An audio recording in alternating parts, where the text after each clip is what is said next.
আসসালামু আলাইকুম রহমতুল্লাহ। হ্যালো বন্ধুরা আমার, কেমন আছেন আপনারা?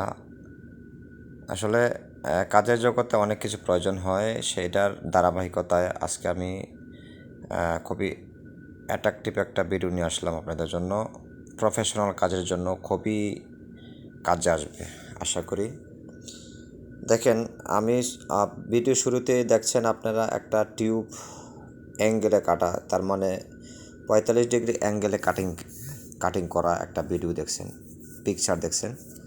তো যাই হোক, তারপরে এই যে প্রফেশনাল ব্লেন্ডার মেশিন দিয়া, কাটিং মেশিন দিয়ে আপনারা কিভাবে ডিগ্রি কাটিং করবেন, 15 ডিগ্রি, 45 ডিগ্রি, 30 ডিগ্রি অথবা 45 ডিগ্রি, এই অ্যাঙ্গেলগুলা কীভাবে কাটিং করবেন আমি আজকের সেই ভিডিওটাই দেখাবো।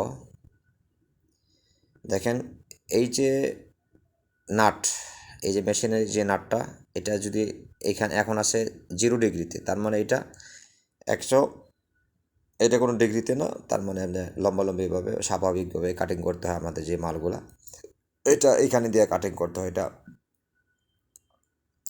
এই যে দুইটা সামনে যে দুইটা হোল দেখতে পাচ্ছেন, এগুলো হচ্ছে যে এগুলির বরাবর একটা দাগ আছে। এটা খেয়াল করলে অথবা দেখতে পারবেন, ভিডিওটা জুম করেও দেখতে পারবেন আপনারা। ঠিক আছে, এই দেখেন পুরা দাগ দেখা যায়।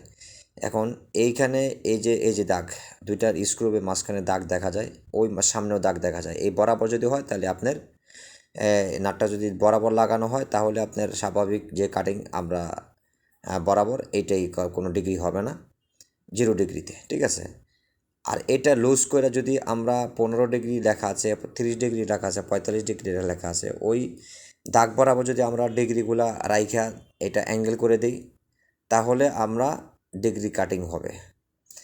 15 ডিগ্রিতে অ্যাঙ্গেল করে লুজ করে যদি অ্যাঙ্গেল করে আমরা লাগাই দিই, টাইট করে লাগাই দিই, তখন আমরা 15 ডিগ্রির অ্যাঙ্গেলে মাল কাটিং হবে, টিউব বা পাইপ যেটাই হয় কাটিং হবে। আর 30 ডিগ্রিতে অ্যাঙ্গেলে যদি আমরা লাগাই রাখি তখন 30 ডিগ্রিতে কাটিং হবে। আর 45 ডিগ্রিতে লাগাই রাখলে আমরা 45 ডিগ্রি কাটিং আমরা পেয়ে যাব ইনশাল্লাহ। তবে এই লজিকগুলো আপনারা বাস্তবে আরও প্র্যাকটিক্যাল ভালো করে বুঝতে পারবেন। এই যে একটা টেকনোলজি, এটা আপনি ওই মালগুলা যখন আপনার ডিগ্রিতে যখন ফালায়া তখন করবেন, নাটগুলো টাইট দিবেন, তা এটাও টাইট দিতে হবে, না তো আপনার ডিগ্রি কাটিং করতে পারবেন, ডিগ্রি ঠিক মতো কাটিং হবে না। ঠিক আছে, ডিগ্রি কাটিং করার জন্য এই মালটা, এই জিনিসটা অবশ্যই টাইট করে দিতে হবে। আর এই সামনে যেই পাতের মতো দেখা যায়, এটা কিন্তু অ্যাঙ্গেলেই আপনার নড়াচড়া মুভ করবে। ঠিক আছে, তো যাই হোক, এরকম এই দেখেন অ্যাঙ্গেল হয়ে গেছে। ঠিক আছে, আপনি এইভাবে অ্যাঙ্গেল করতে পারবেন আর এইভাবে অ্যাঙ্গেল করতে পারবেন। ঠিক আছে, আমি দুইভাবেই এই ডিগ্রির মাপে আপনি কাটিং করতে পারবেন এই সিস্টেমে। ঠিক আছে, তো ভিডিওটা বেশি লম্বা হয়ে যাচ্ছে। তো সবাই ভালো থাকেন, সুস্থ থাকেন, এইভাবে আরও